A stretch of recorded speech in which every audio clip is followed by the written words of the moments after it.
Welcome, welcome. I want to say shouts out to everybody out there who supports the page. Definitely hit the like button because this is definitely one that you got to pay attention to. We're going to reveal some information that probably never has been revealed ever. So yeah, it's the reason I'm up early this morning and not getting my beauty sleep.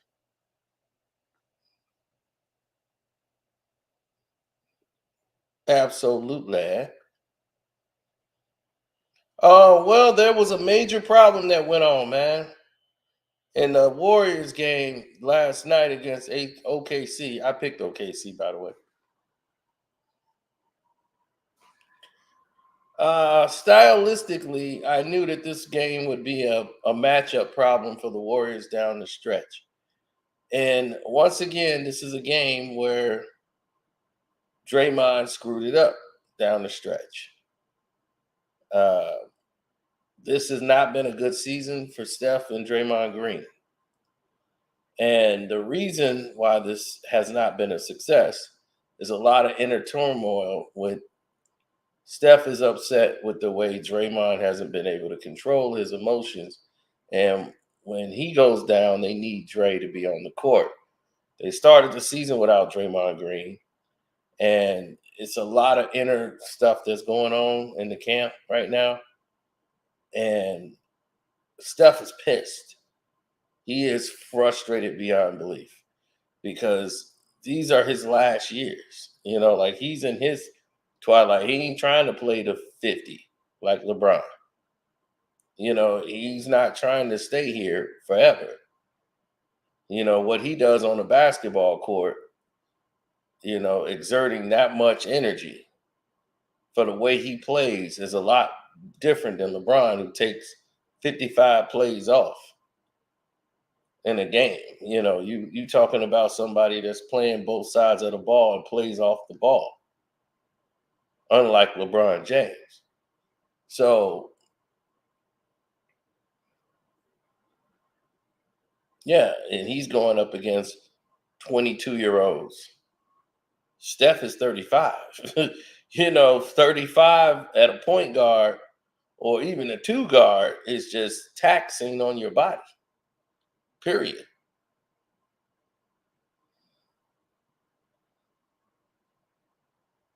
Well, that's what Chris Paul was supposed to be, the guy to alleviate things.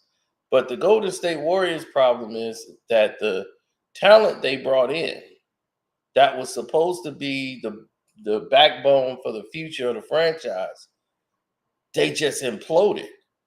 Jordan Poole was supposed to be that guy. The guy they got from Memphis, he was supposed to be their new big man, but he's so emotionally, messed up from being just modern age era. He's so sensitive to he gonna end up being out of the league. And it's unfortunate because he got a lot of talent. He just couldn't master being on a team that was, vying for championships.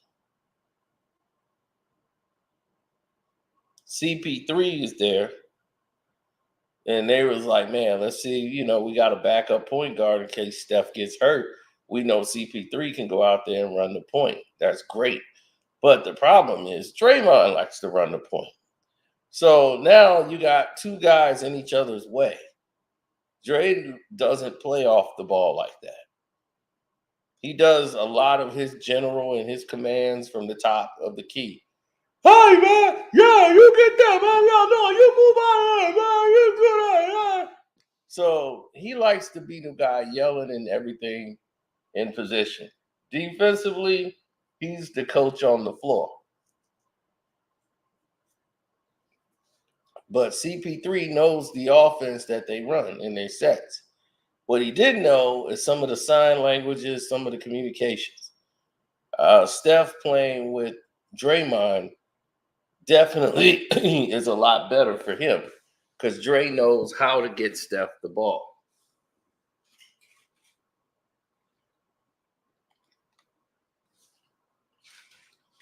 And to lose games that you have won is more frustrating than just losing a game. Blowing a game is monumentally insane. For you guys out there, Wiseman wasn't a bad pick. It was actually the right pick for them to make. Wiseman got in the way of Wiseman. But we'll get to that.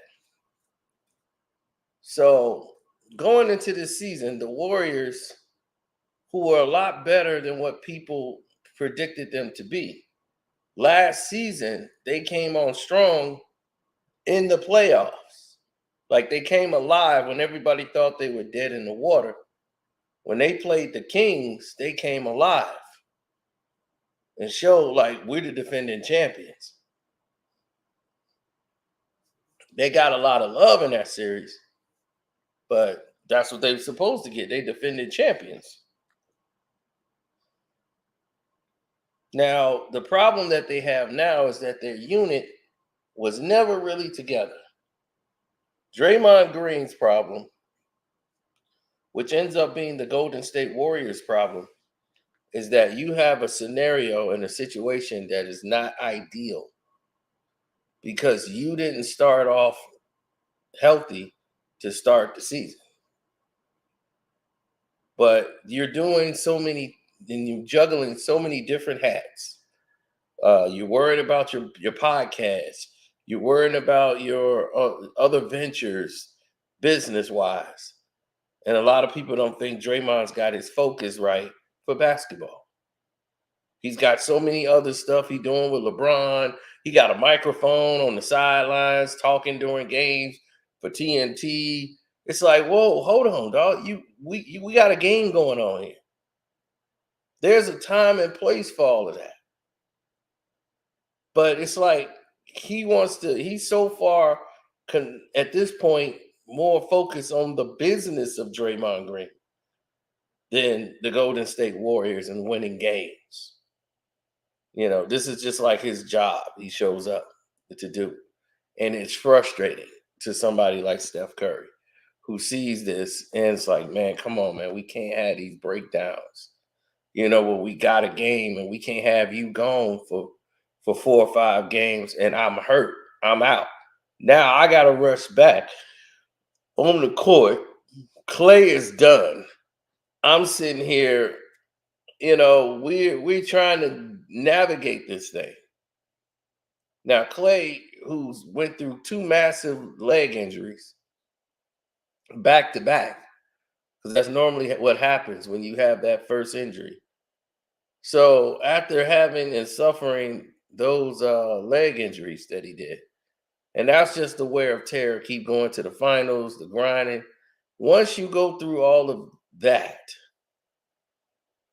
to get to the next level, to be able to bounce back and win another NBA championship, that's when the league was turning the corner to be at its high.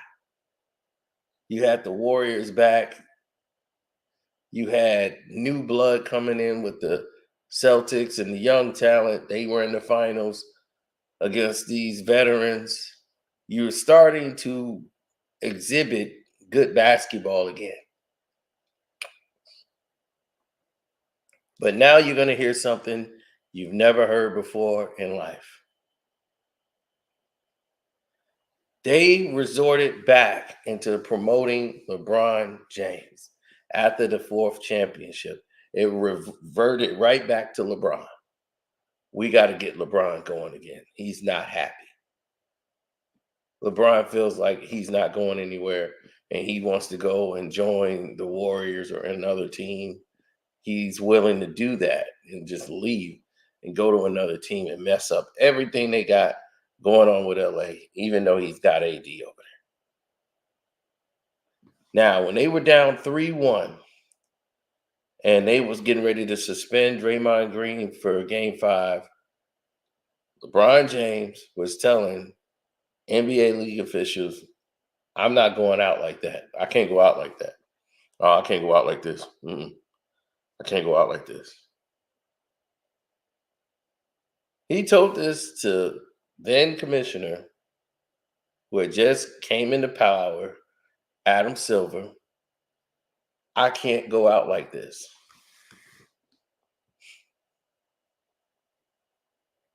I can't go out like this? Really?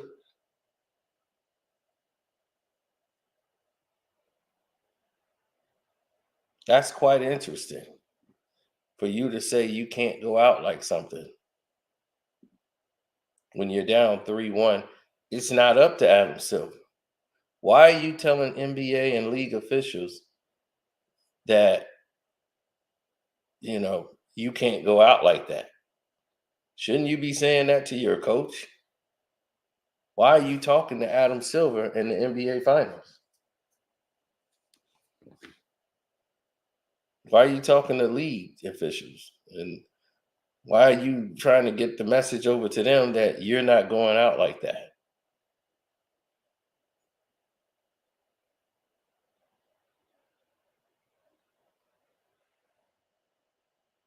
If LeBron lost in 2016, he was going to leave.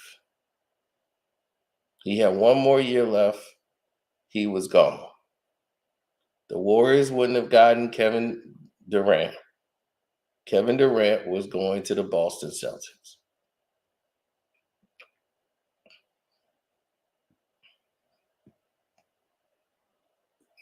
Told you, you're finna hear news you probably never heard anywhere else in the world. If, let's say, LeBron lost 4-1, he was leaving Cleveland.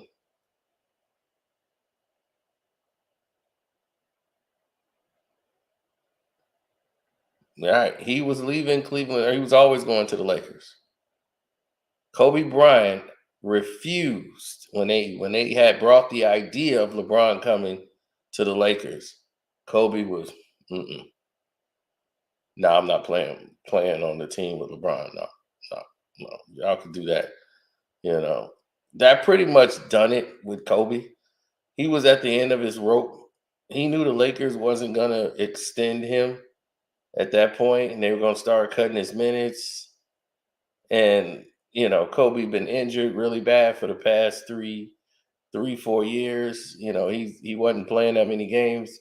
His body was shutting down from how physical he plays the game and how much energy he exerts on both sides of the ball. So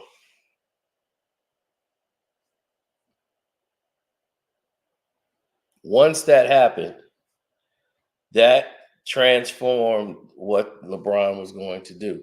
If the Warriors win that championship, right? That's back to back for them. They don't get Kevin Durant for 2017 or 2018. The KD showing up don't happen. What happens after that is something even more remarkable.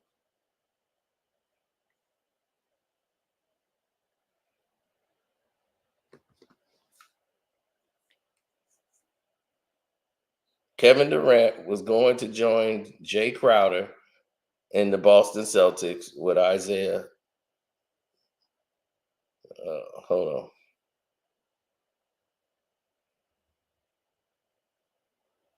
They were supposed to get IT back on the team and back in the fray.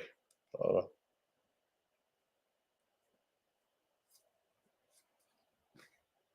So Isaiah, they were gonna get Kevin Durant, IT. They had Jay Crowder. The Celtics was coming back around, and they were gonna be the beast of the East with Kevin Durant going from OKC to Boston.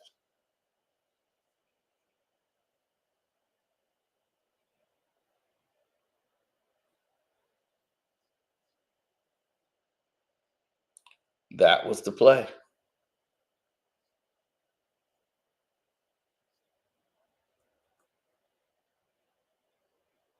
because they would have made the deal to keep Barnes.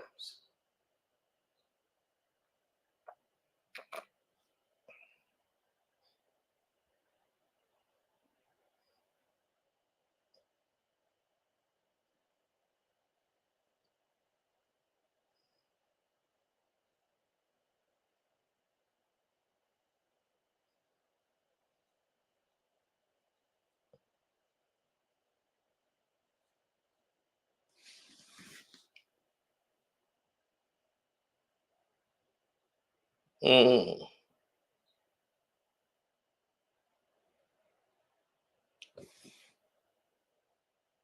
He said the fact is the NBA is all about LeBron. He's the only player they market. Yeah, that's due to the to the Adam Silver situation. Believe me, I got former NBA players that's going to add more insight to that we gonna see it probably later on today. If not today, tomorrow I'll put that out.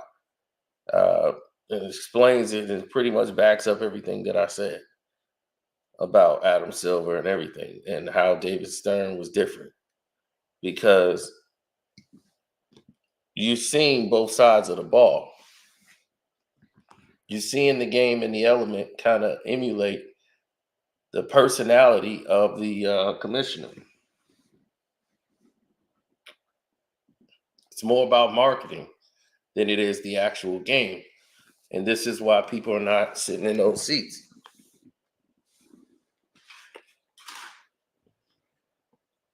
If you give me a product that's like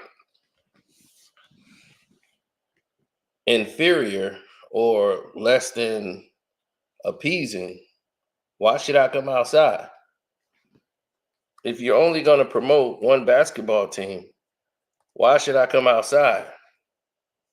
If you're going to sit here and promote the Lakers versus the Indiana Pacers as if this is the greatest game, like this is the NBA Finals or something, I'm like, huh? Are we kidding? The ESPN, Fox, everybody can promote this game, a regular season game that's going to pay me more than the NBA Finals? Where does that even make sense?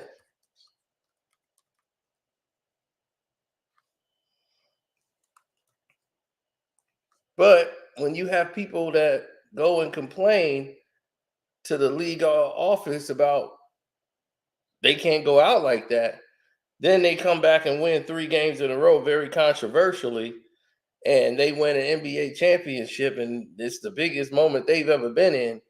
And since 2016, they haven't done a damn thing. Your career is marred in what was supposed to be your success when the Lakers was supposed to get to the championship, go up against the Clippers and battle to see who going to the championship. And it got screwed up by the pandemic and messed up everybody's plans for the NBA. So now they have to create some tournament to make sure it all happens because they're on a timeline where we got to rush things now. We ain't got the budget.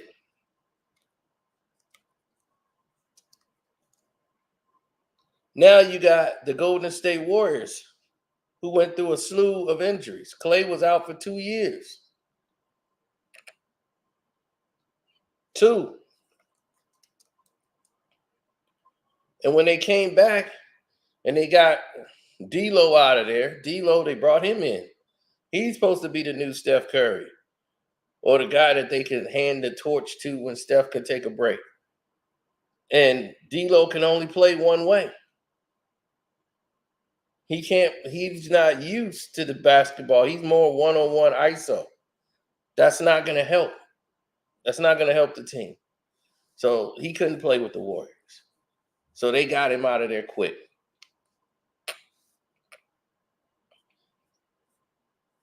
And I do mean quick. Yeah, he put up some 54-point games. Steph was out.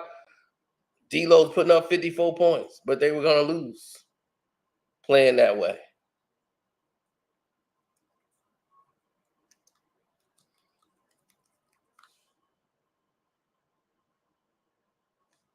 Clay comes back, and of course, he's not the same Clay he used to be, but it was good to see Clay back on the court, trying to get himself back to what he used to be. But Wiggins had a chance to come in and establish himself while Clay was out. He had a position. So you had him, you had Poole, those guys got to play and they were comfortable with each other on the court and they had their little unit, where the second unit was doing great. in games. They had about as much confidence as the first unit. You start to see that that was something that was building towards the end of the season when they had a horrible season, and it kind of came together real late that year. And the next year, they was more everybody was focused and they had more confidence because the way they played towards the end of the season when they didn't even make the playoffs. And they ended up going to a play-in game, I believe. And they lost to the Lakers when LeBron hit a shot or something. So from that point on, they built off that and they won a championship the next year, getting off to a very hot start. This season, once again, Draymond is making bonehead mistakes. He's very distracted, not really focused on like locked into what he needs to be doing for the game. They having a lot of mental turnovers, and it's not just Draymond and Steph. They just the two figureheads that's running this thing, that everybody's going to look to. Steph is frustrated. He's not the emotional leader like Draymond is, but he's a leader. He leads by example, and when he's frustrated, you can definitely see he's frustrated. 100%. And it weighs on him. And yesterday was a loss that really pissed him off. He was really upset yesterday. Draymond can score the basketball. It's just that he doesn't practice scoring the basketball anymore. He's more content being more of a facilitator and someone that's running the floor. He has way more responsibilities defensively and offensively too, controlling the flow of the game. Draymond scoring 20 ain't gonna win you the game.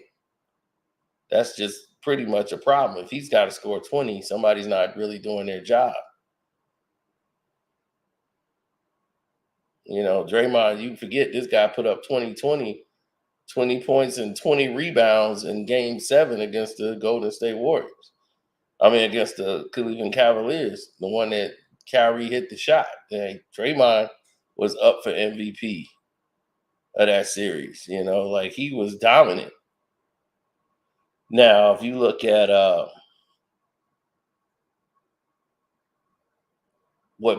so it's not about he don't have the ability or he don't what he brings to the table. Dre brings a lot to the table. It's just that physical injuries, distractions, and unfocused and unlocked in and blowing games you have won, that creates bigger problems. And when you bring those things to the table, you start to see them implode.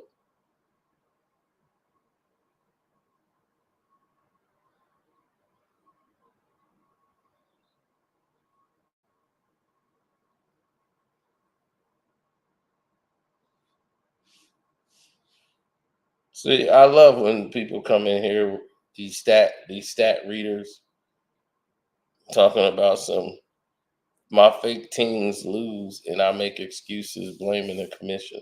Let me guess, you're a LeBron fan. So the fake team would be the Warriors because they made their career and made a dynasty off of whooping your boy. They made a dynasty off of whooping your boy. 3 of their championships that they got, 3 out of the 4 rings they got came from whooping your boy. It ain't our fault. Your boy can't get it done, man.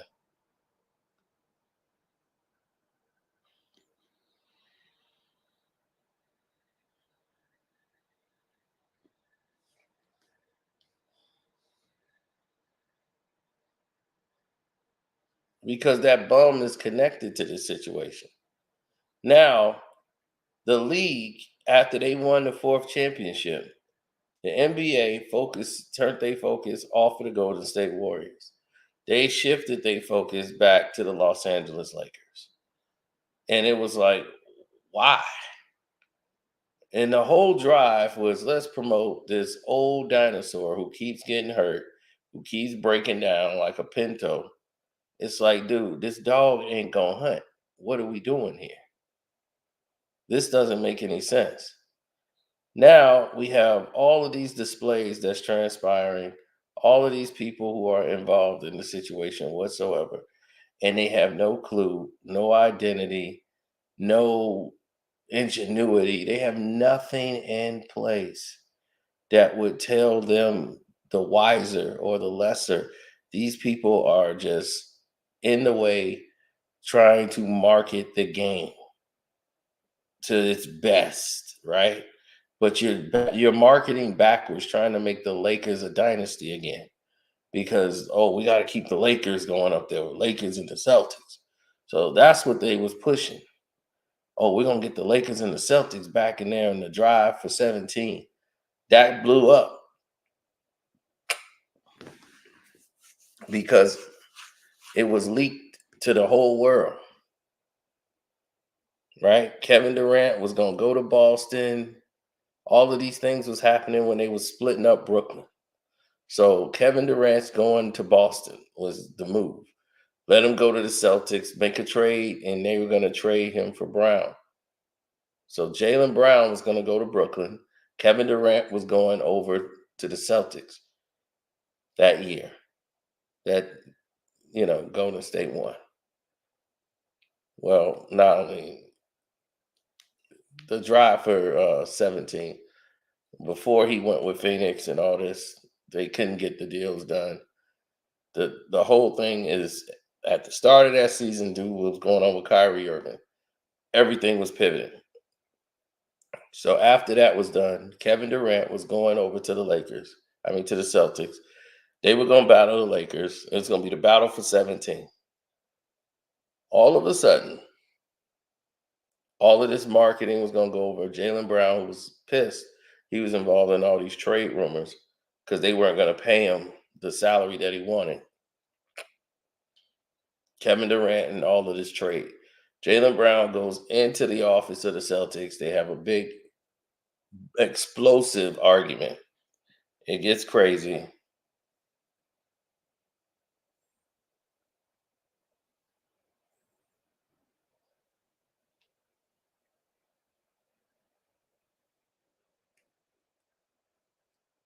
Mhm.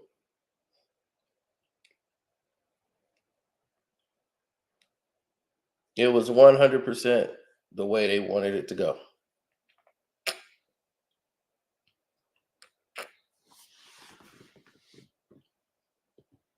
But when the league goes in the route that they go,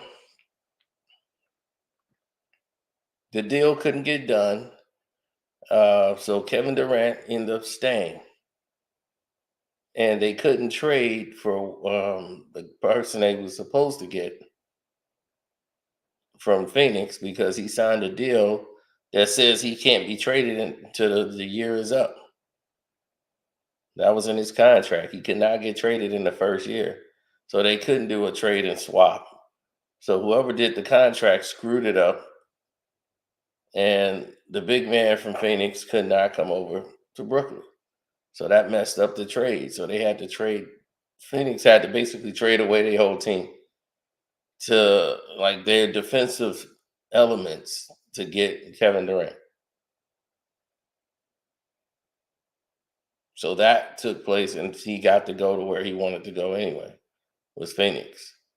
So now he's in Phoenix, and Kyrie basically was dealt to the Mavs, and that was that. And that took care of that whole East Coast element. So now you don't have another superstar on the other end of the NBA going for, ring 17. That was out of the equation now.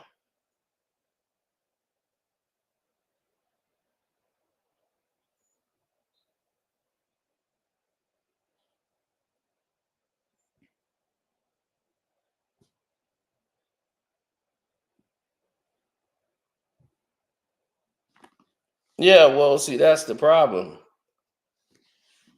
Um, Last year, the Golden State Warriors were a team that was inconsistent because they didn't have their team. They paid Wiggins and Poole. And it just so happened that Wiggins and Poole had their biggest moments on the biggest stage at the right time, the NBA Finals. Wiggins really didn't have a stellar finals. He just came up big in big moments, key defensively, and then offensively making some big moves to step up when they needed to in the paint and helping out on the boards in the finals. So he did the small things that needed to be done. And Poole had his moments and best moments in there after making some bonehead moves in the finals. He turned that around and started to play a lot better.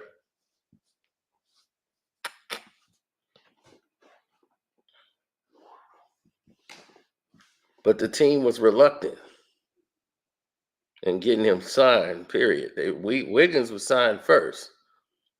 And the Poole deal wasn't looking like they were willing to commit to pay him that kind of money. And they were going to lose him. They were really looking for another team to trade him to. So it was going to be a trade.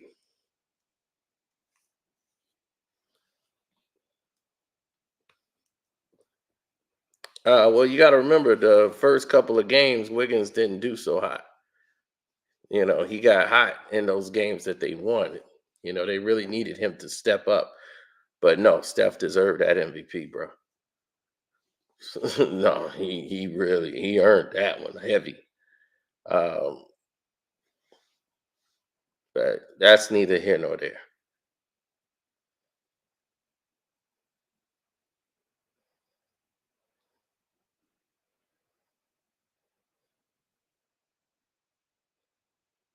Right. So going into last season, you know, Poole has got his money.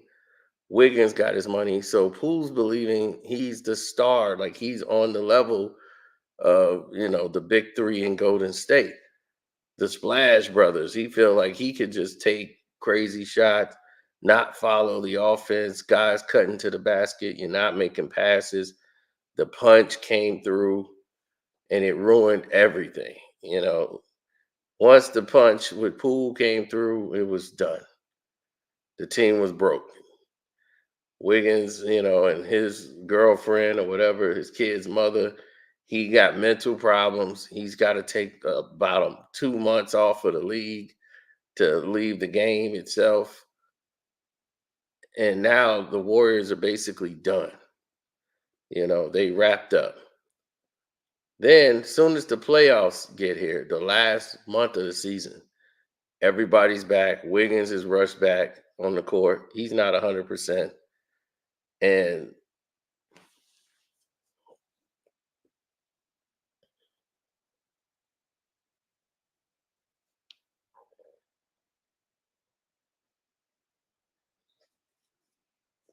Rodney Rainey, you shouldn't even bring that up ever again. A school in which nobody has passed the standard test. Nobody has passed that standard test since LeBron has opened that school. Everybody's failed. Not one person has passed it. So how's this a school of excellence? Just a basic reading and exclusive test to see about your comprehension, to see if you can actually read. You need to get Joe Clark in there. They used to call me Crazy Joe. Now they call me Batman. He need that in there. Haters gonna hate. Man, ain't built no school. All he did was put his name on something.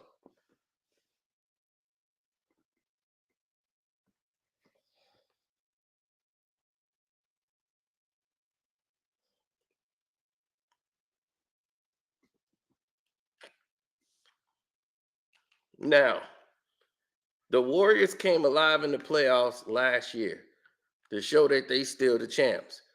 They battled the Sacramento Kings, who's the hottest team in the West, period. And they lost in the first round, going 7 games. Now, going into the Lakers, right? They had the Laker team beat. The league decided the Lakers are the agenda right now. It's not the Golden State Warriors. They had to keep putting the Lakers on the free throw line. And it was so bad, it marred the game. It marred the playoff series. It ruined it. It lured the game to a crawl, and the Warriors knew what it was. They want to promote LeBron and move him up because he's unhappy about it not being, it's Steph and them time. But they were just a better team. And once again, we're in a situation where the second round of the playoffs, the Lakers advance, and then they get wiped out by Murray and the Denver Nuggets, who's better than them at every level. And LeBron claiming he's injured because he can't do anything on the court because he wants to play 40 minutes a night. And he was just not even close to resembling any type of player in the second half of the season that could carry a team to the final. That team is inferior. Just like now, this is a 500 ball club that they're promoting like it's the best team in basketball, and you're just lying to people. This team is inferior and a joke, and they only could play on in-season tournament night. LeBron James shoots 33% from three in any other game from Monday, Wednesday, Thursdays, Saturdays, and Sundays. But when he play in the in-season tournaments, he's shooting 63% from three. Get the fuck, like, stop. Come on. We're not. It's like you got to understand something. People don't need to know that a magician or how he's doing the trick, but it's a trick.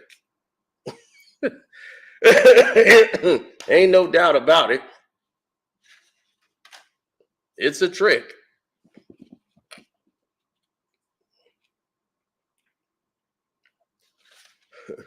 You might not know what is going on, but one thing, it's a trick. So going into this year, Jordan Poole's out. You got Poole out of there. So that problem is gone. Now you got Andre Wiggins, right? Klay Thompson. Like I said, it's more frustration than anything. Wiggins has not started out playing well. He's played horrible.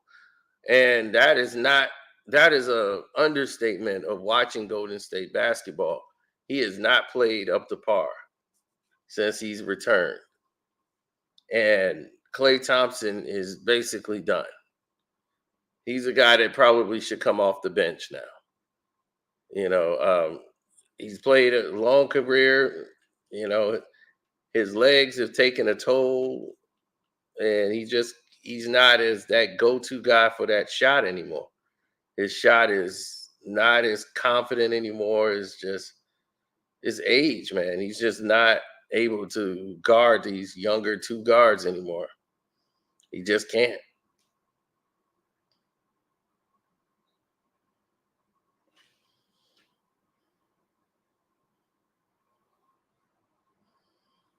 The style of play they play is a fast-paced, young man's style of basketball, mixed in with guys making cuts and actual, basketball, you know, pin downs, curls. It's a beautiful thing to watch if you watch basketball. Sometimes it's so fluent when they're really rolling. And last night they were really rolling on OKC because OKC was falling right into it. Like, we could play this with you all night, and they were like, good. And they got out to an early start. Something that they've been getting killed at this season is that the Warriors will get rolled early. And this is a game that hurts you and piss you off the most, is when you have a game won and the other team comes back and get the victory because of something you've done. to screw things up. And Steph is just really frustrated at Draymond, but he's more frustrated at what's been happening, giving up games, and that's the frustrating part. So listen to Steph. Yeah, that's a lot. um, I mean, we were up big in the first quarter, got off to a good start. That's been a problem for us, and we corrected that. And then, obviously they're a talented team, so not thinking you're gonna run away with it, or they're gonna That's just right. kind of lay dead at the end. After that start, so they made their run, especially at home. We withstood it, and a lot of self-inflicted wounds. And I know we had a couple like turnovers in transition that you're trying to push the pace and kind of get into a bind, or just dumb passes. But 28, like I almost want to just go watch all of them just to see if there's a pattern that revealed itself tonight, and allowed them to control possessions, outshoot them like that, like we did from the 3-point line. Like, you're supposed to win those type of games, man. It sucks to not get it done. Steve was in here basically saying, you guys are champions, obviously. You won a championship, a year and a half ago, but you're not playing like it right now. You say he's not coaching like it. How do you kind of reconcile what's going on right now where, you're one of the most veteran teams of the league, your history is what it is, but 3 straight road games, giving away late, and just everything that's going on? I don't know, man. Got to figure out how to stop talking about it and do it, or else you'll be, into the new year with the same problem. So Now that's a shot at Draymond Green.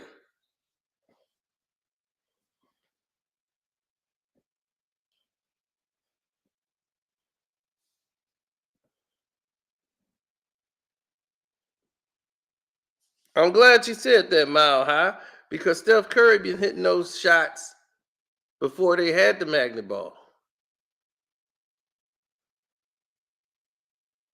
He's a pure shooter, meaning he can go in a gym and just start shooting. You ever seen Steph Curry shoot in the gym?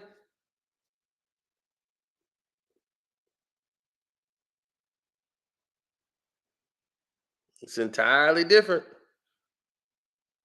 He's actually more accurate. Since they got this magnet ball, his accuracy's been off.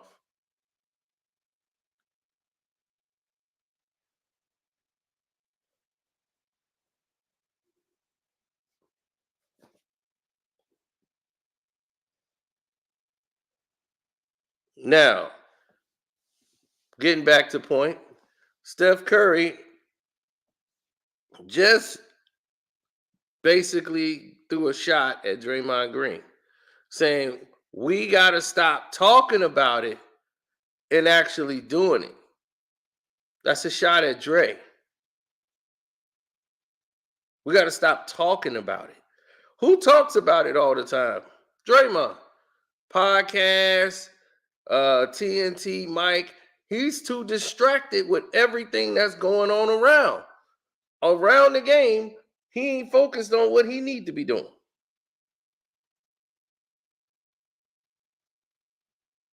It's too much he got going on. He not locked in.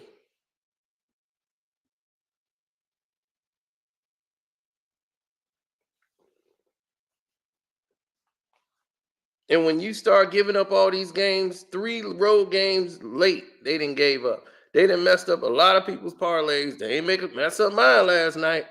I got paid. You wasn't screwing me up. Nope, wasn't blowing it for me.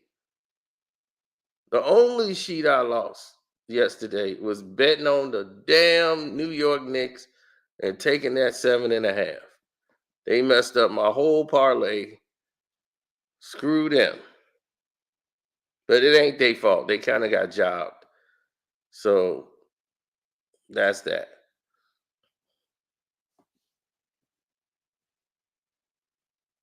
So Steph pretty much just told you We got to stop talking about it and actually living up to it.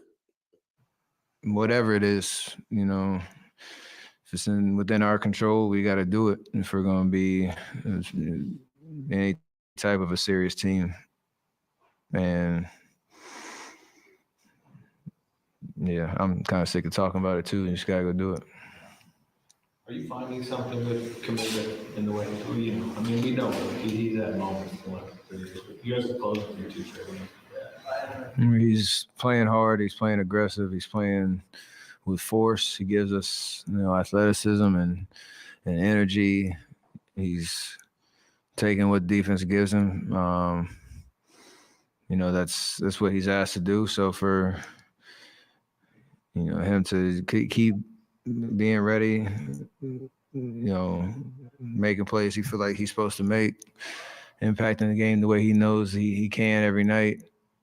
It's only going to continue to get better. For him personally, that's 2 solid games. I know it's whatever that plus minus is, but like 2 solid games where he made his presence felt out there, and that's all you ask for. Obviously, the Thunder's been rebuilding the last few years, having played them 4 times already this season. I'm curious what stands out to you about them and kind of what they're building as they kind of emerge as a legitimate team. I mean, they have a certain style. It's obviously centered around Shea and the way that he's playing. He can control the tempo. He gets whatever shot he wants. Just matter if he's making it or not. And they put pieces around him that are threats and can space the floor. You got guys that are comfortable with the ball in their hands, whether it's playmaking or finishing. Jalen Williams, the guard, he look at his stat line tonight. He made a lot of tough shots and created a lot of stuff on his own. So they give you a lot of different looks and problems, of who to key in on, because you send a lot of attention to Shea. Somebody else can create, and that's their identity. And when it works, they're a tough team to guard. And it's worked a lot this year. You've played a lot of big games in this building. Have seen it kind of rocking. Did this game tonight remind you at all of past Thunder Warriors games you've played here? I think all 4 of our games this year have been somewhat close. I see my game winner here early in the in-season tournament. Chet hit one at our place. I can't remember what happened the other game. I missed that one. But then tonight, our record doesn't show, but 2 great teams that are, competing hard, and there's an intensity about it. And they just got us tonight. See, he's telling the truth. OKC plays their style of basketball, and it normally comes down to a last shot. All 4 games they've played this year with them has been like that. The Sacramento Kings play like them. They have a lot of teams in the NBA who are saying, okay, this is what I need to do. This is how it should work.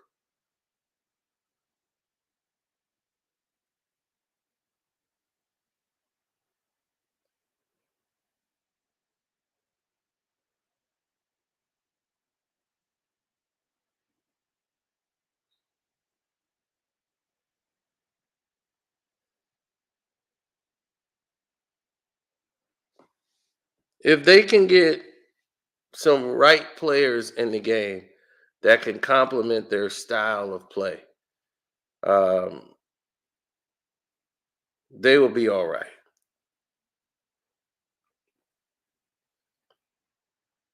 But basically, as you can see, Steph Curry's frustration.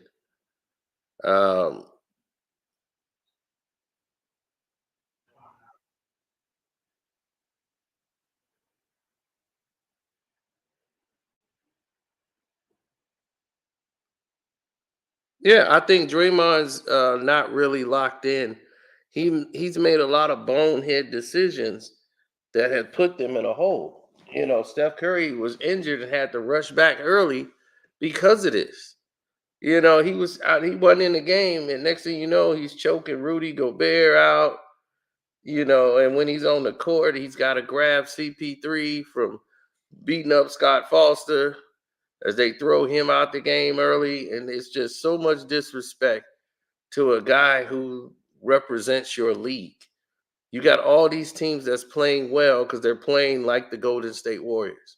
All those coaches who have worked with the Golden State Warriors, knowing how they run their offense and their sets, all these teams that start emulating them. So they're catching up to what the Warriors are doing because they're getting other teams to buy in because they say, hey, look at the Warriors. You see what the Warriors are doing? They winning. LeBron's style of basketball don't equal a lot of championships. Running a 4-out.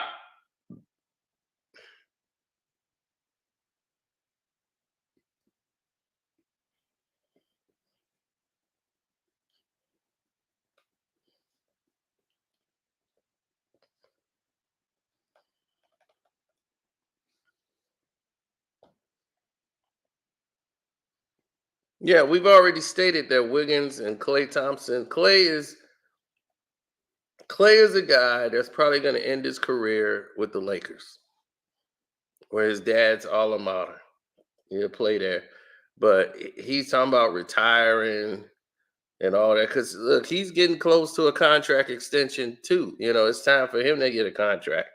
Now, he's not going to get the money he thought he was going to get.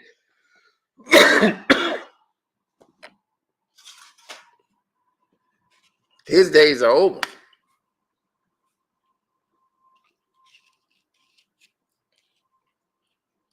Seriously. His days of being a contender or a top tier, it's over. That's done.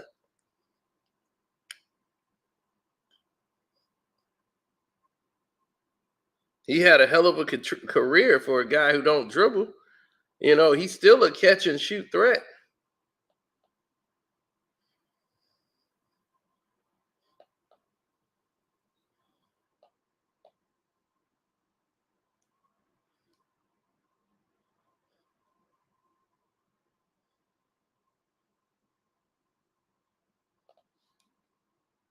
CP3 is an injury waiting to happen. He already injured. He's already down, and seeing Kyrie go down, man, I just grabbed my head. I said, oh my God.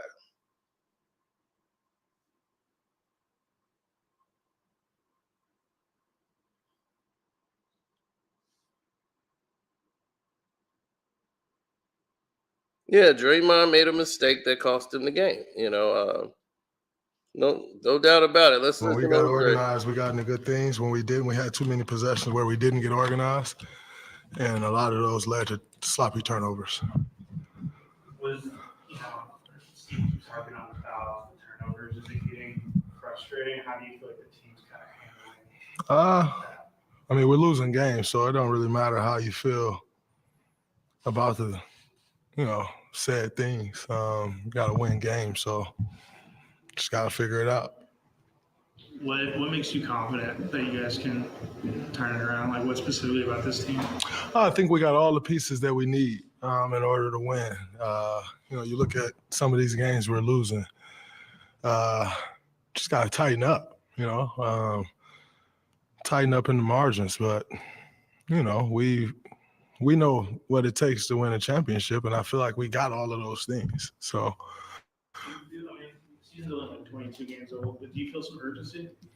I don't feel the urgency that we need to have, and that's on me. I'll be better at that, with that, making sure guys have the urgency that they need, but it hasn't been there. And you can't claim to lead in that department when it's going well and not lead when it's not going well. So I'll take that one on the chin. I got to make sure this team play with a better sense of urgency, and I will. Why do you think that's been hard? I don't know. There could be a ton of reasons, but one thing's for certain is no other team in the NBA is not dealing with some of the same things that we deal with. So you got to be mentally strong enough to figure it out. And those that do win and those that don't lose, they lose close games. It's very fragile when you don't do that. And so it's got to be better. Did this game feel like the Sacramento game, or did it feel like any of these other? No, each game is different. Each game presents its own challenges. You got to take it game by game and figure out what you need to do to win that particular game. I asked you about the turnovers, but 29. What are the like? You guys are gonna have turnovers over the course of the game, but what's just the ones that's like? I mean, it's just the careless ones, right? You don't want to turn the ball over, leading the fast break points. They got 35 points off those turnovers, and we knew that coming into the game. They lead the league in points off turnovers, and we didn't do a good job of that. I think the fact that we had 29 turnovers and still had a chance to win the game is nuts. But it shows that if we can clean that area up, how good this team can be, and I'm confident that we will clean it up. Draymond, obviously the Thunder over the last few years has been rebuilding. You guys have played a lot of competitive games with them this year. All 4 of them were super close. What have you sort of noticed about this OKC team as they sort of become relevant? Well, they got a gray head of the snake and Shea. His first team All NBA last year for a reason. Chet is will possibly be a generational player, and so you look at adding him to the lineup, and then Jalen Williams, guard Jalen Williams, is one of the most impressive players with the ball in the NBA. He can shoot the ball from 3, mid-range, get to the rim. He's 6'8", he got size, he has strength, he can pass the ball, and so they present their challenges. And that is correct. And shouts out to Draymond for giving Williams his light.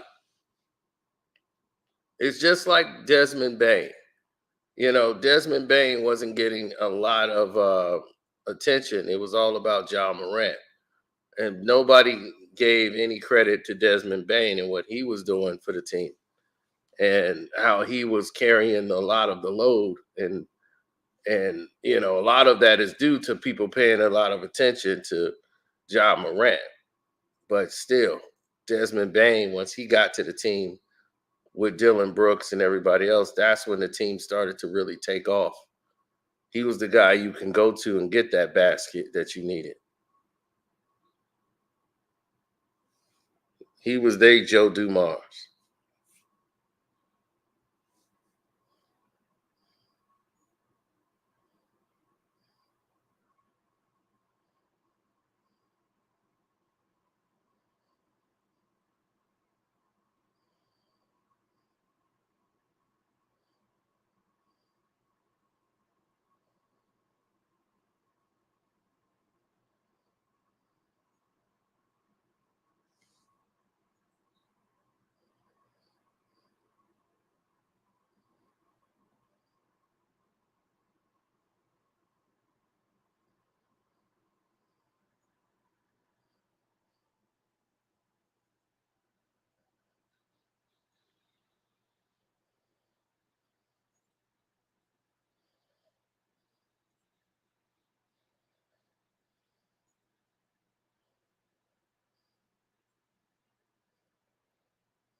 No, a lot of people don't really understand what's going on here.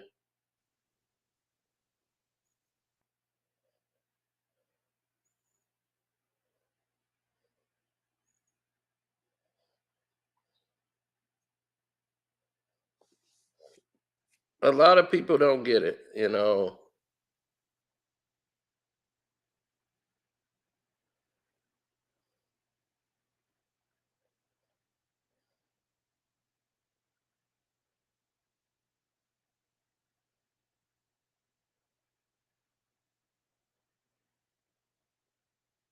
they didn't understand.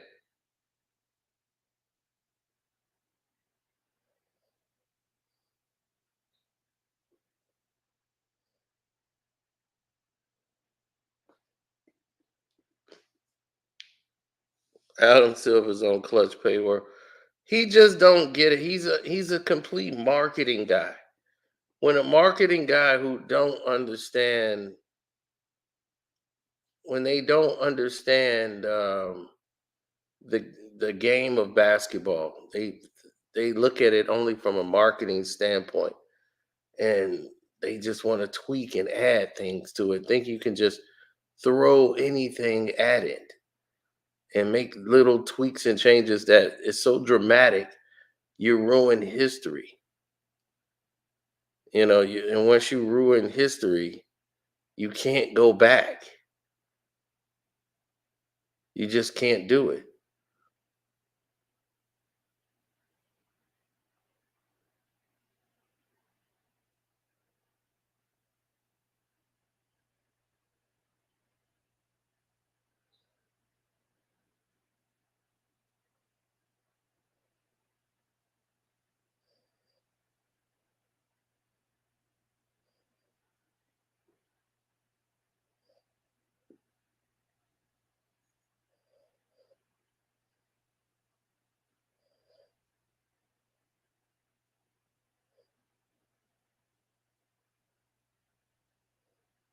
Mm,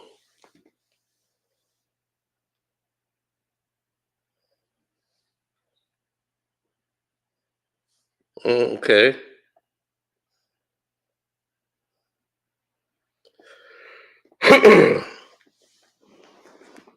That's what they said last year. The Lakers will beat the dog breaks off the Golden State Warriors if they played them in the playoff. And what you saw was Golden State Warriors is still better than them. They had to go and resort to cheating in order to turn this around.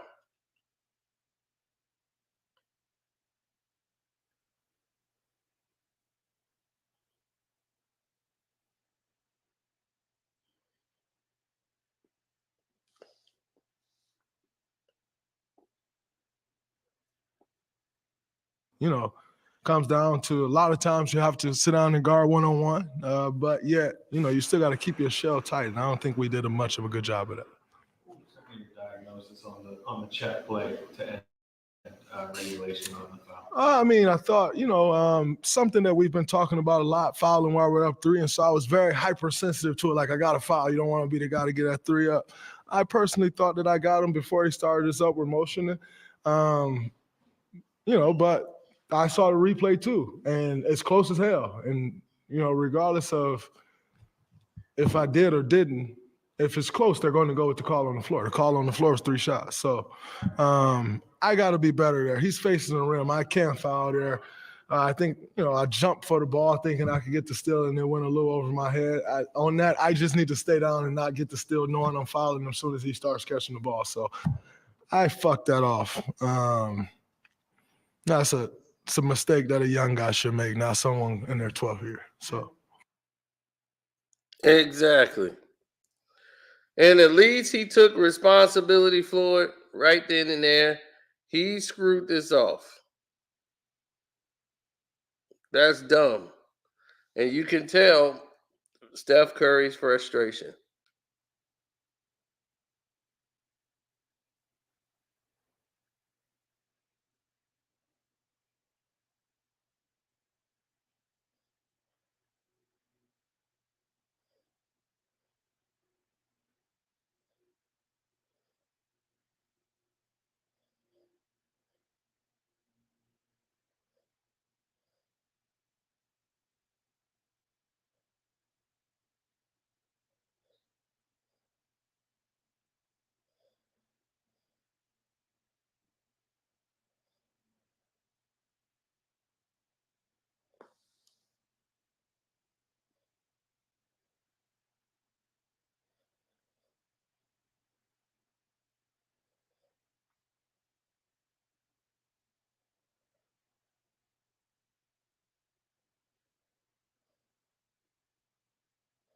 Mm-mm.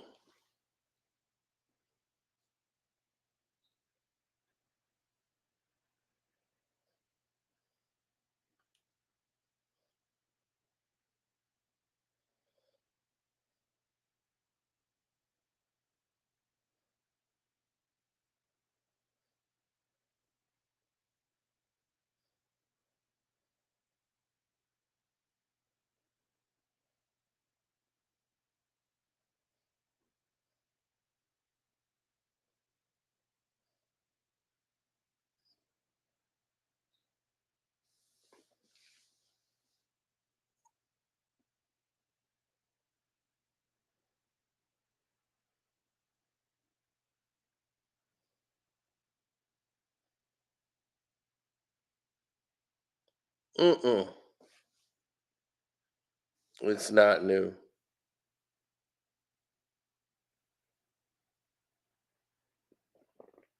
Exactly.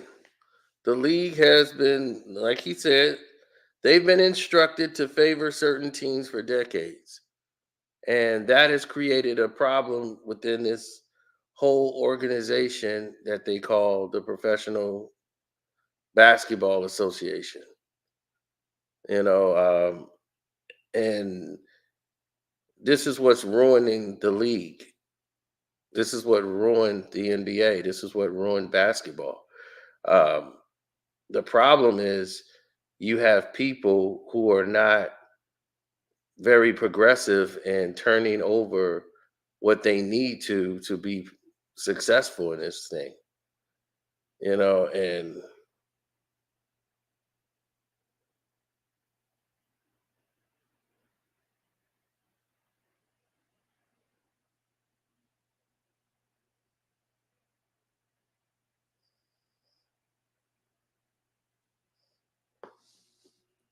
now to promote the Lakers and LeBron James and to go back to that moment in time,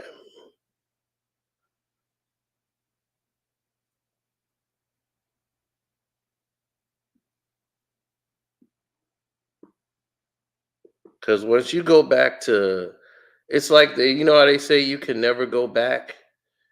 You can't go backwards. Now that you promoted the Los Angeles Lakers and you built them up, they're not aesthetically pleasing to watch.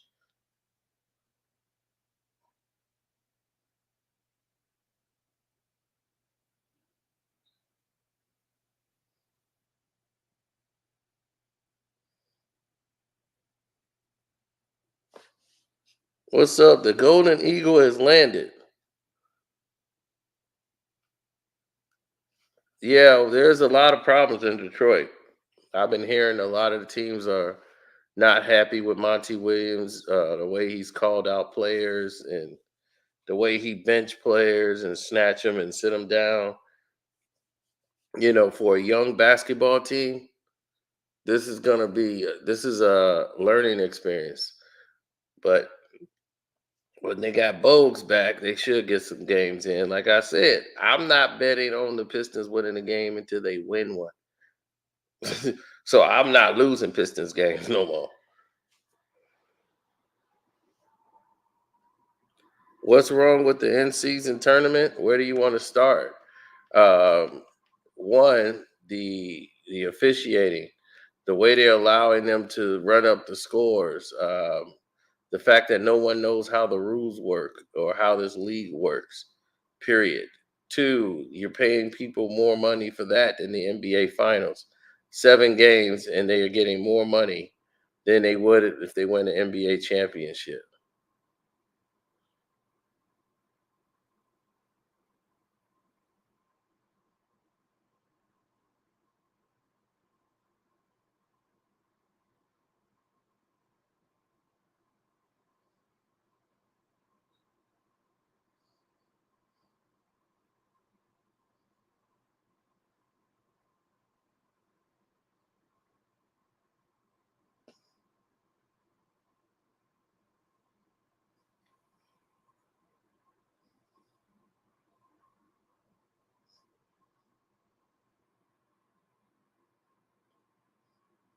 No one, players didn't know, nobody knew the rules, no one knew any of this stuff. They just kind of like got this on here, copied and stole stuff from everywhere else, and they said, "Oh, this is to build excitement for the regular season games." I'm not excited. I'm not excited watching the Los Angeles Lakers play teams that are below 500 while everybody else is playing top team tier teams. You got the Lakers come in and play the Washington Wizards. The they're not beating winning teams and they're in the finals. It's not fair. So the tournament is not, the end season tournament is just a joke. That's why it's not even the end season, it's just the LeBron tournament. So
Mm-hmm.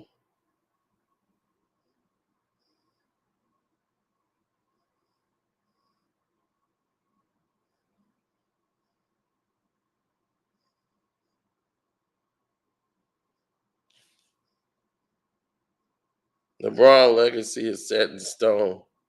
Yeah, false legacy.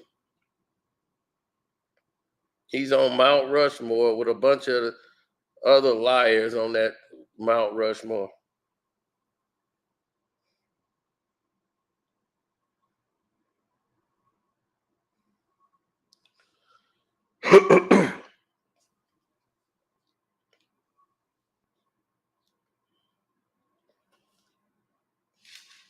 No, it's not fair. It's not.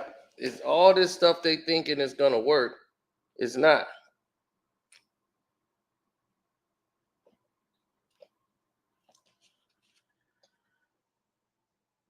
It was just absolutely terrible.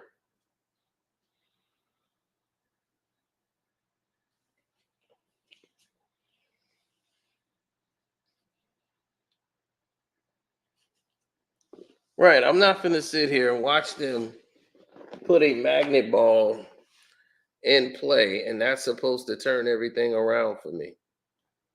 It's like, are you serious? A magnet ball? You got all of a sudden on a Tuesday and Friday, a team that can't score 100 points in a game can score 135. Oh, they want it more because it's the tournament. Yeah, the people are really excited and they really want to win. And you see people competing. I think this is great. And then they got people selling it, trying to say it's great for the league. And I'm just like, this is some bull. Because no one's allowed to speak the truth. And that's why, because no one's allowed to speak the truth,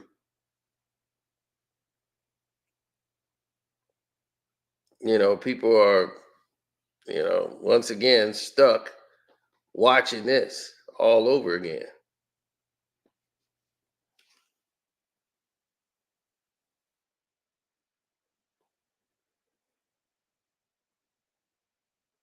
If the Indiana Pacers win it, this is a bigger disgrace for LeBron James.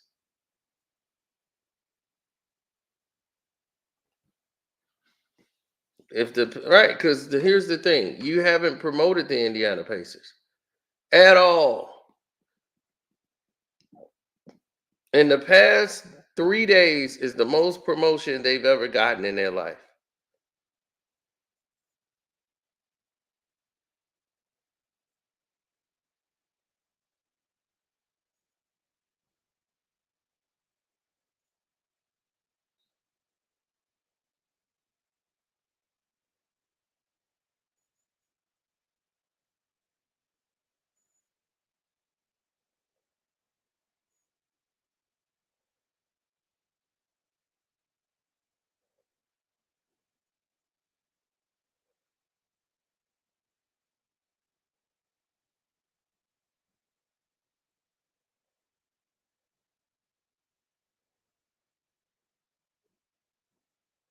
No,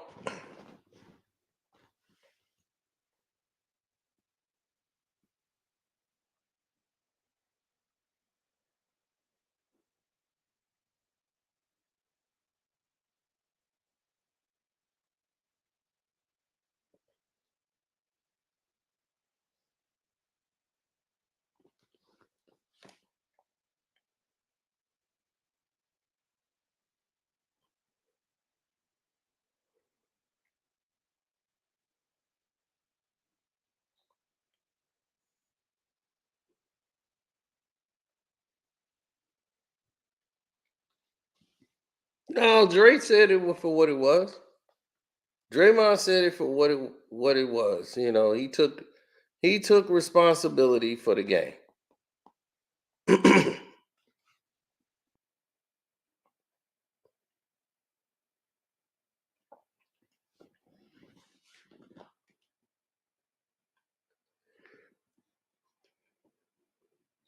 The Indiana Pacers was only put in the NBA Finals against the Lakers when Kobe won his first NBA championship with Shaq is because they were trying to promote Magic and Bird. They trying to promote the rivalry.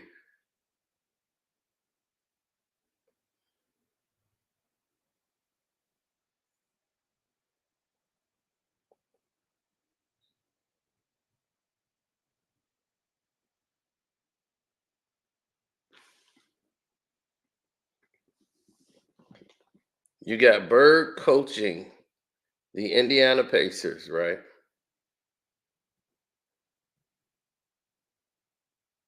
And that was the last time he coached.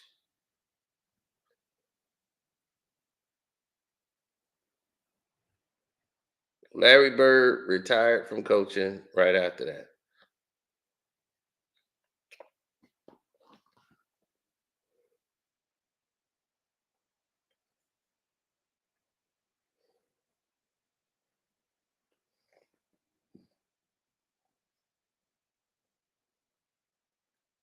So Draymond took responsibility.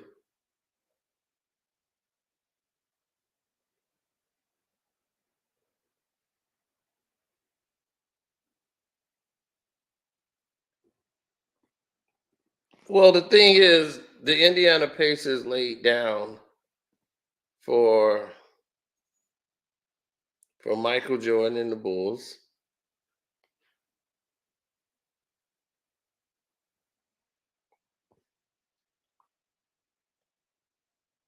For the storied ending.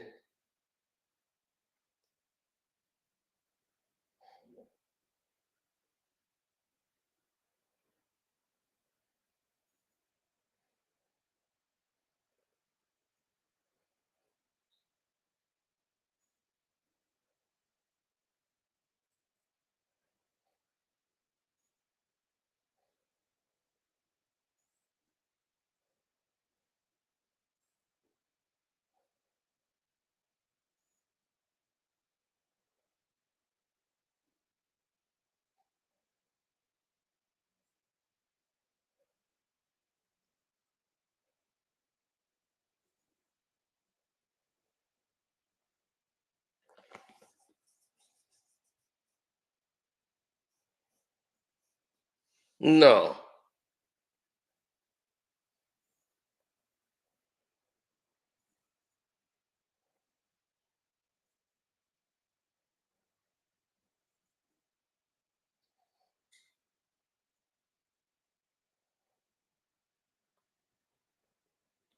No, it was quite different.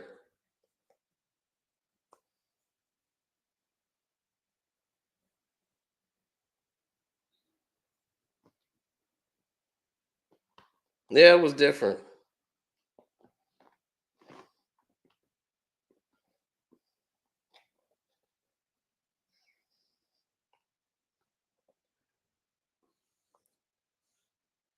Yeah.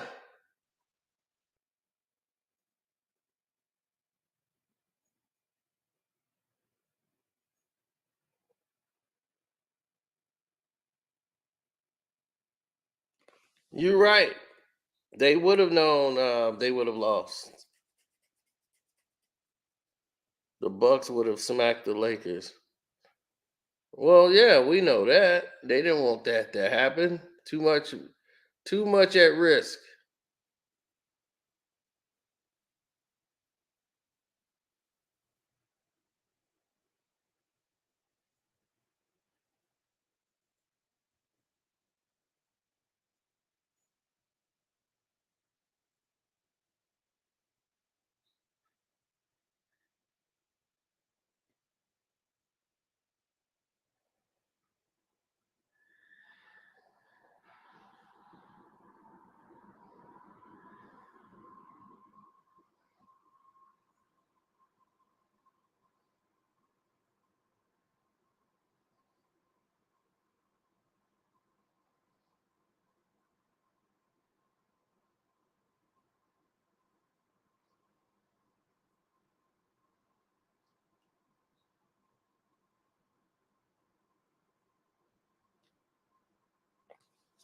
He said it's never been done before.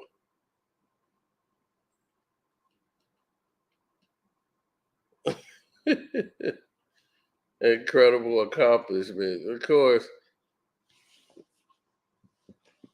LeBron wins the first ever cup. I mean, I want him to win it more than anybody else in the world.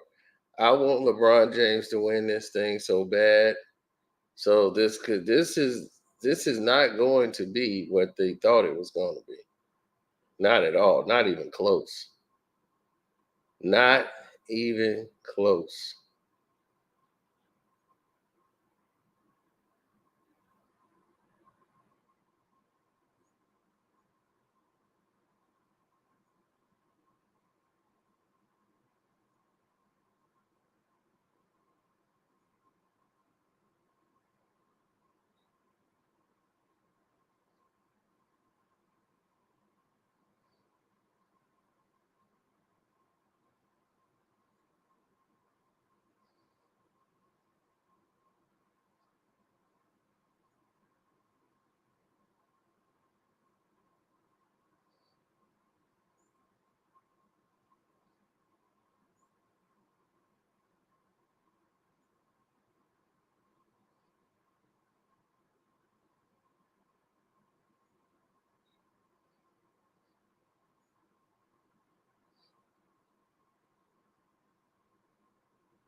Yeah, well.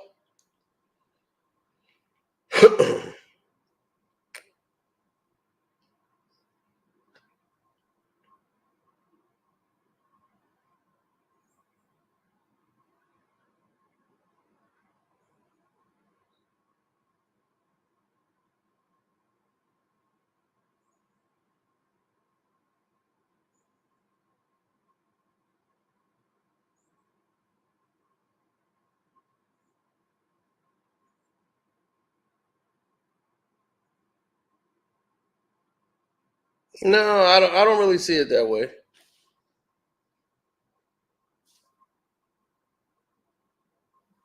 Steph is that guy, but Halliburton has got a lot of publicity within this past week. So if they were saying that that was the key and that was the results of doing this, and it's like, look, this thing is promoted to, Tyrese Halliburton is this tournament. You didn't need a tournament to promote Halliburton. All you got to do is promote your talent. All you're doing is wasting and spending all this money. Yeah, you spending all of this money on. Oh my God, they spending millions of dollars. Like they spending like 60, 70 million dollars on this tournament. So if you spending 60, 70 million dollars on a tournament, and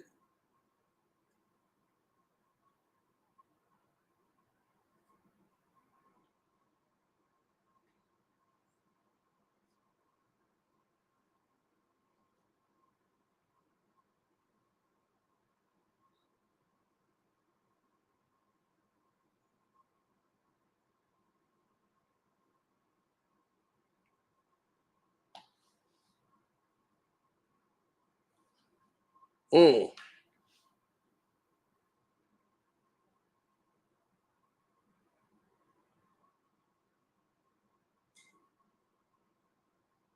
if the Lakers lose this thing, it's more embarrassing than anything ever. I want LeBron to win. I'm betting on the Lakers to win. I want them to win so bad so that they can have this stain on him all. But I won the first in-season tournament. Good. Want them to highlight it. Who you beat to get there? Who did the Indiana Pacers have to beat to get there? I tell you right now, the Pacers had a harder road than LeBron James and the Lakers, right? So you didn't fix that problem. You just made more of it. This was supposed to showcase the teams that wouldn't have a chance to go to an NBA Finals. This is the way it was promoted. these smaller teams got a chance. How they got a chance when they still got to play against the top teams in the NBA? They still got to. So how is this highlighting them? Do you think the Pistons knew they were in a tournament? Did the Memphis Grizzlies know they were in a tournament? Oh, it certainly helped them. You see what I'm saying? It's all a lie. To promote the real agenda is we got to highlight and boost and put $60, $70 million in there to promote the Los Angeles Lakers. So we can appease LeBron James because we can't put him in the NBA Finals right now. This team's just not good enough to be in the NBA Finals. So he keeps breaking down, getting hurt at the end of the season, and we can't put material like that in the NBA Finals, having a subpar finals with a broken down LeBron James. We just can't. So let's create this tournament early in the season so LeBron could be fresh. He could spend all his time to work hard to get to this thing. And now that he got that, he could chill for the rest of the season. Everything else would be a bonus. That we build this up as a big thing.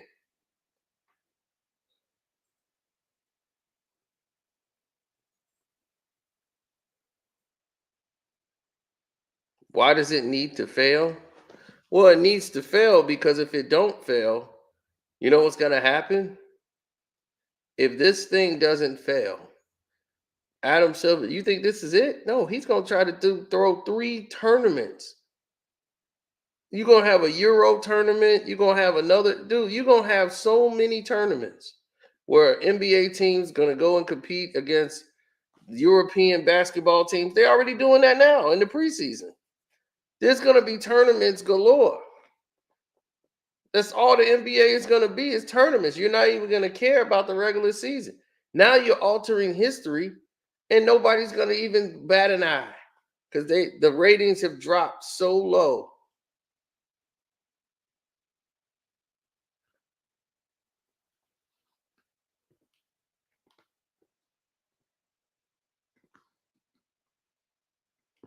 Oh, T, I understand what you're saying, but all the teams were automatically in it. But they matched up the Lakers perfectly in the tournament for the tournament game so that they would face the lesser teams. So they got to play 7 games. Whoever wins 7 games win the whole thing, right? They never explained that in any of their rules.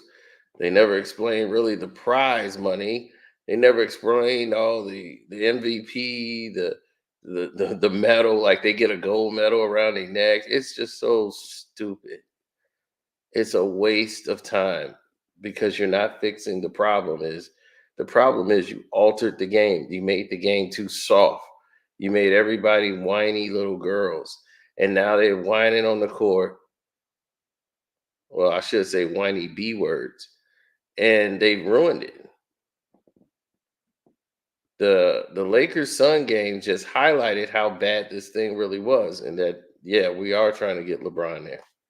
They had no idea Austin Reeves was going to lose the ball, and and now that he lost the ball, there was nothing they could knew about it. So.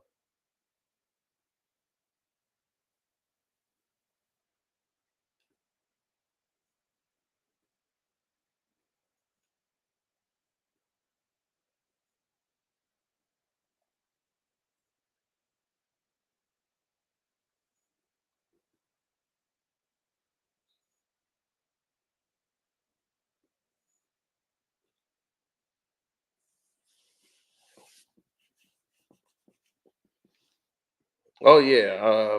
What I got coming on the Patreon? On the Patreon today, you're gonna hear about me talking about Dave Mays from The Source. He got collect calls with Suge Knight, and they got another series coming up. So we're gonna hear us going more into that.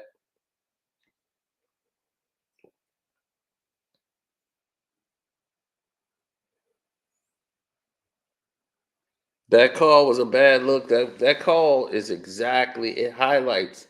See, they say ball don't lie. Ball don't lie. You can get a magnet ball. You can do all this cheating you want. You're only gonna highlight the problems of the league. Whenever you try to stage or set something up, you expose yourself. You expose the corruption. You expose the league to what's behind the curtain. When you play like that and you do those type of things and put it all in the game, you're exposing what's behind the curtain. And once everybody see the man behind the curtain, then it all starts to fall apart. You can't sustain after that.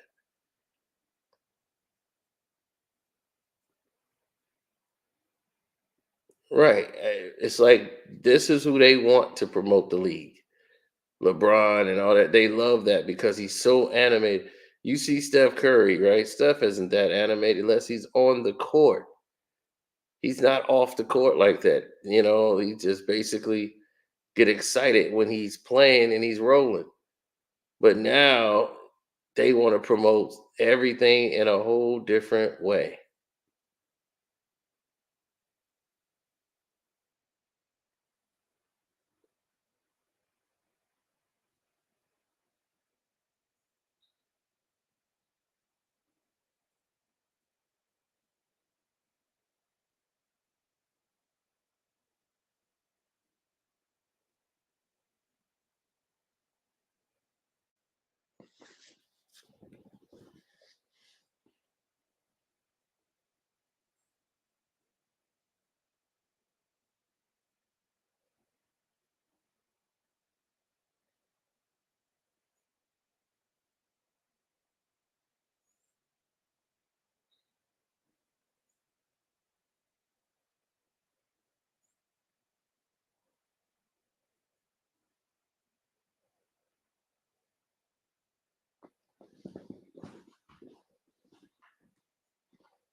There's been plenty of times people have said and made different analogies about.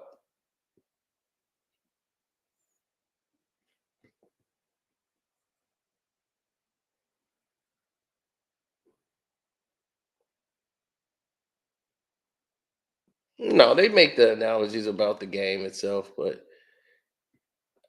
it's basketball, right? So people are going to watch it. But when you got an agenda and there's so many millions of dollars at stake, you can't help but to put it on a display.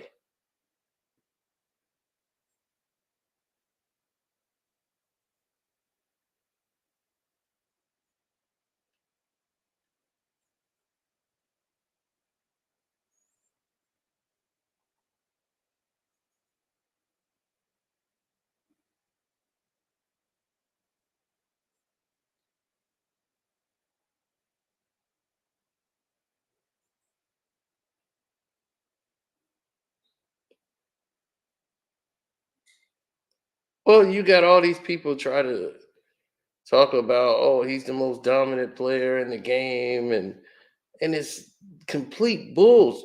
I mean, for real, I don't even understand. It's like I can't even promote this to people. And I told you guys, and I played you the audio of them actually trying to get me to go to the other side. They offered me a YouTube deal where I would go over to this thing that they got called NBA Playmakers. And there's a group of people called the NBA Playmakers that's on YouTube, and they created their own group. And they basically work alongside the NBA, and they get free games, tickets. They get to, go ahead and play basketball against each other. They get to do all of these things together. and get all these perks that the NBA, as long as they, and I said, hold up, I can't do that. I'm not gonna be going along with propaganda. I can't do it. So I'm not gonna even try to say, yeah, get me that so I can get the NBA's money.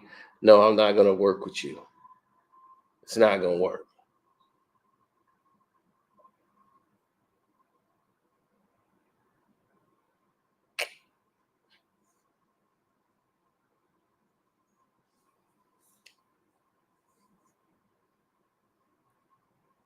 Right. I can't sit up there like Reggie Miller and say that. You seen some of these guys on YouTube? You've seen their videos. It's absolutely atrocious. All they're trying to do is get hits and views. And it's just ridiculous. It's nothing wrong with wanting hits and views, but damn.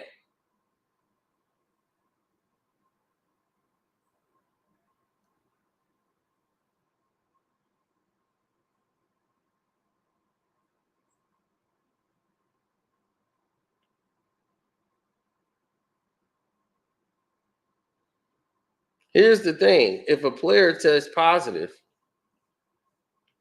that information is not released to the general public if they test positive for steroids.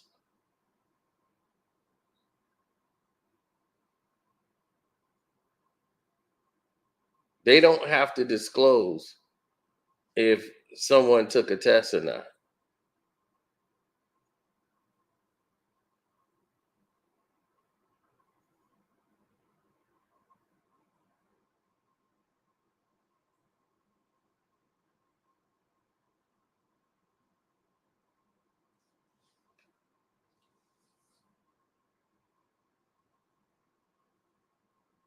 Well, last year they added the transitional foul to the game, which increased scoring. It increased all the people's scoring averages up to astronomical numbers. Joe Dumars, the president of basketball, came up with that idea, and I don't know what the hell Joe D was thinking. The transitional foul is a terrible idea, but it helps LeBron James, and they seem to want to promote him and keep him on a pedestal. And this is some mockery to the game. It's disrespectful to the game of basketball, and I could never get behind it. So, anyway, well,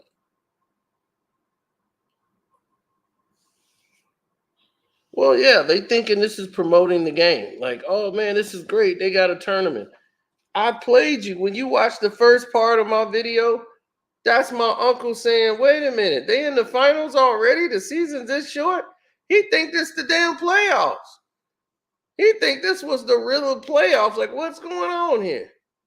I know it can't. They can't be playing Kevin Durant and them already. They're not this early. I'm like, no, this is the in-season tournament thing they got going on. He don't pay attention to these shows, so he don't know anything about the in-season tournament. He just think this is a regular season game. Like, what's going on? They are in the championship already? What's happening?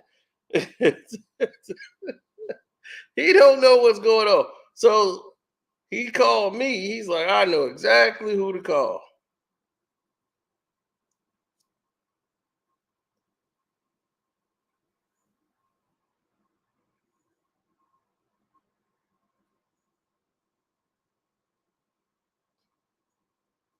Absolutely.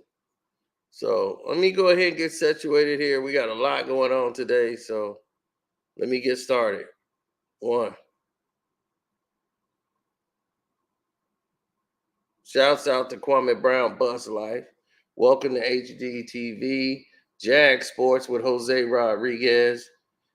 And hopefully those two can solve whatever's going on with them and get that situated.